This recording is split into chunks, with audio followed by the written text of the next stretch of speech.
अस्सलाम वालेकुम रहमतुल्लाह। आज के लेक्चर में हम एटॉमिक लेयर डिपोजिशन को डिस्कस करेंगे। इसमें जो कंटेंट है हमारे पास, सबसे पहले मैं आपको इंट्रोड्यूस कराऊंगा कि एलडी है क्या, और उसके बाद मैं प्रोसेस मैकेनिज्म पे जाऊंगा, और finally I will discuss about the advantages of LD.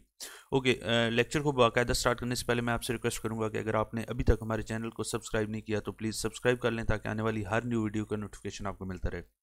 Okay, topic पे आते हैं। हमारे पास जो एटॉमिक लेयर डिपोजिशन है, ये थिन फिल्म डिपॉजिट करने का एक यूनिक वे है, जो कि बाकी जितनी भी थिन फिल्म डिपॉजिट करने की टेक्निक्स हैं उनसे कंसिडरेबली डिफरेंट है।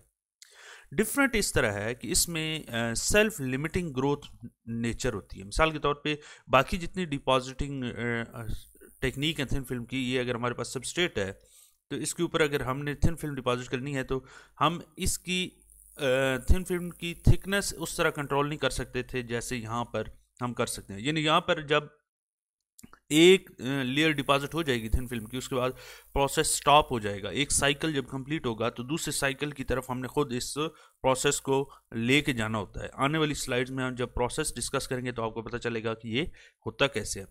यानी अगर आप इसमें ओनली वन एटॉमिक लेयर या मॉलिक्यूलर लेयर ग्रो कराना चाहते हैं तो आप easily with very good control of thickness आप ये डिपॉजिट कर सकते हैं। तो ये इसकी बहुत ही डिस्टिंक्टिव फीचर है। इसमें जो सरफेस स्मूथनेस है वो हम रखते हैं नैनोमीटर रेंज में, सब नैनोमीटर रेंज में। उसकी वजह यह है कि हम जो लेयर डिपॉजिट कर रहे होते हैं वो कन्फॉर्मल लेयर डिपॉजिट होती है इसमें, और हमें सरफेस को एक्टिवेट करना होता है। तो इस वजह से एएलडी को जो दूसरे इसके नाम जिन नामों से जाना जाता है ये प्रोसेस, वो एएलई है, एटॉमिक लेयर एपिटेक्सी है। इसके अलावा हम एटॉमिक लेयर ग्रोथ भी है, एएलजी है, एटॉमिक लेयर सीवीडी है, क्योंकि इसमें केमिकल रिएक्शन इन्वॉल्व होता है। जब हम सरफेस को एक्टिवेट कर रहे होते हैं तो इसे एटॉमिक लेयर सीवीडी भी कहते हैं, और मॉलिक्यूलर लेयर एपिटेक्सी भी इसे कहते हैं। ये मुख्तलिफ नाम है जिसके जो हम इस एटॉमिक लेयर डिपोजिशन को देते हैं।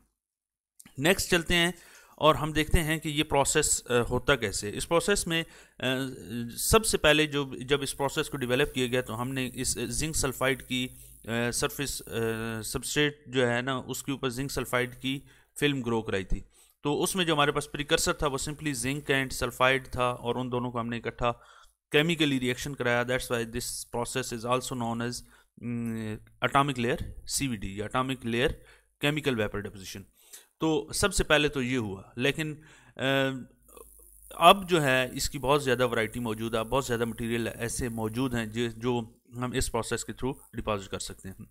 इस प्रोसेस में सबसे पहले हमारे पास जो सबस्ट्रेट होता है उसे हमने एक्टिवेट करना होता है। मिसाल के तौर पे मेरे पास अगर ये सबस्ट्रेट है तो मुझे इसके ऊपर अगर कोई फिल्म डिपॉजिट करनी है तो एक्टिवेट मीन्स कि कोई केमिकल स्पीशी इस सरफेस के ऊपर मुझे अटैच करनी होगी, और उससे हम कहते हैं कि ये एक्टिवेटेड बाय केमिकल रिएक्शन। तो अगर लेट्स सपोज मैं OH यहाँ पर एक्टिवेट लगाना चाहता हूँ for surface activation OH group, तो ये OH ग्रुप जो है, हाइड्रोक्सिल ग्रुप जो है, ये मुझे केमिकल वे से, केमिकल रिएक्शन के थ्रू किसी न किसी तरीके से निकाल के यहाँ इस सरफेस के ऊपर अटैच करना पड़ेगा। देन उसके बाद जब हमारे पास सरफेस एक्टिवेट हो जाएगी तो हम अपना प्रिकर्सर इस रिएक्शन चैम्बर के लिए अंदर लेके आएंगे, जो कि प्रिकर्सर वो मटेरियल होता है जो हम डिपॉजिट करना चाहते हैं, और वो जब आएगा तो वो इसके साथ अटैच हो जाएगा और यहाँ पर एक लेयर डिपॉजिट हो जाएगी।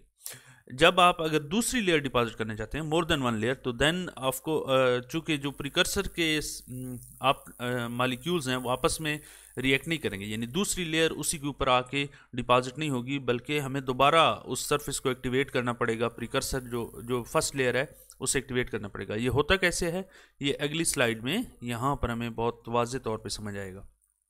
ये देखें, हमारे पास सबसे पहले ये सबस्ट्रेट था, लेट्स सपोज ये सिलिकॉन का सबस्ट्रेट था, इसके ऊपर हमने OH से एक केमिकल रिएक्शन के थ्रू हमने इस सरफेस को एक्टिवेट कर दिया। तो हमारे पास जब ये सरफेस एक्टिवेट हो गई तो हमने ये टाइटेनियम टेट्राक्लोराइड जो प्रिकर्सर है वो हमने इस रिएक्शन चैम्बर के अंदर लाया, उसे पर्ज किया। तो जैसे ही टाइटेनियम टेट्राक्लोराइड आया तो ये इसके साथ OH में जो ऑक्सीजन है और टाइटेनियम ये आपस में बॉन्ड बना लेंगी, और ये वाला OH का हाइड्रोजन निकल जाएगा यहाँ से। हाइड्रोजन निकल के, और यहाँ पर चूँकि अगर ये बनाएगी एक क्लोरीन भी निकलेगा तभी तो ये बॉन्ड बनेगा, तो ये HCl बना के ये इस रिएक्शन जोन से हम बाहर ले जाएंगे। ओके, अब हमारे पास टाइटेनियम ऑक्साइड और ये TiO और Cl3 ये कोटिंग डिपॉजिट हो गई है।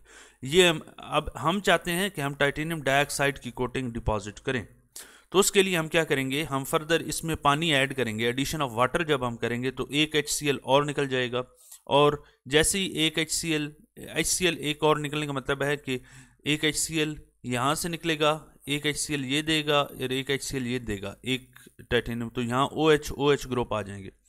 अब यहाँ पर आप देखें कि अगर आपने मज़ीद इसमें से ये OH ग्रुप आ गए हैं, तो इसमें से पानी भी निकलेगा, ये HCl निकलेगा तो ये बन जाएगा, और पानी वाटर निकलेगा, OH और एक H मिल के H2O जब निकलेगा तो हमारे पास यहाँ O रह जाएगा, यहाँ भी O रह जाएगा, तो ये आपस में अब ये टाइटेनियम डाइऑक्साइड की कोटिंग यहाँ पर हमारे पास डिपॉजिट हुई नज़र आती है।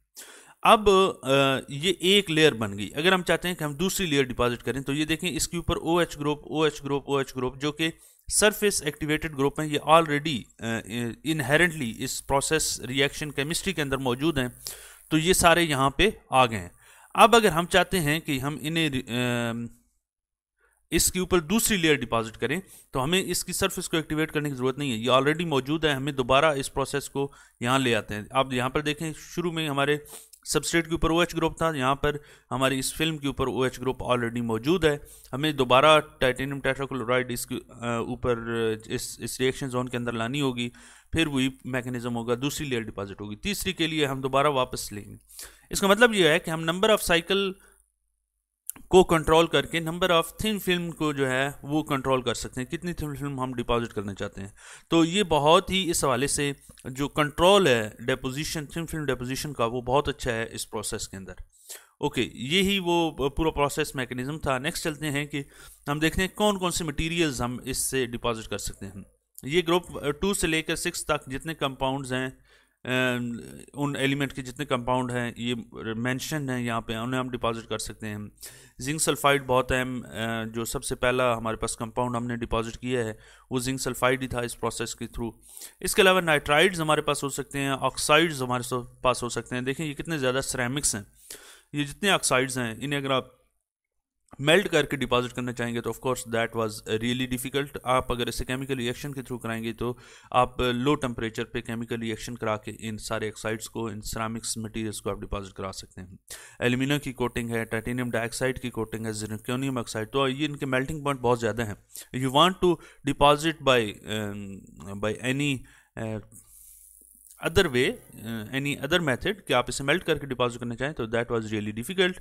इसके अलावा फ्लोराइड्स हैं, एलिमेंट्स भी हम इससे डिपॉजिट कर सकते हैं, ज़रूरी नहीं है कि हमारे पास कंपाउंड ही हो, ये फ्लोराइड्स हम डिपॉजिट कर सकते हैं, और इसके अलावा कुछ और कंपाउंड है। तो ये आप देखें कि कितनी ज़्यादा वास्ट फील्ड है, कितनी ज़्यादा इसकी एप्लीकेशंस के हवाले से आप देखें तो बहुत ज़्यादा जो कॉमन मटीरियल्स हैं उनको हम इस वे से डिपॉजिट कर सकते हैं।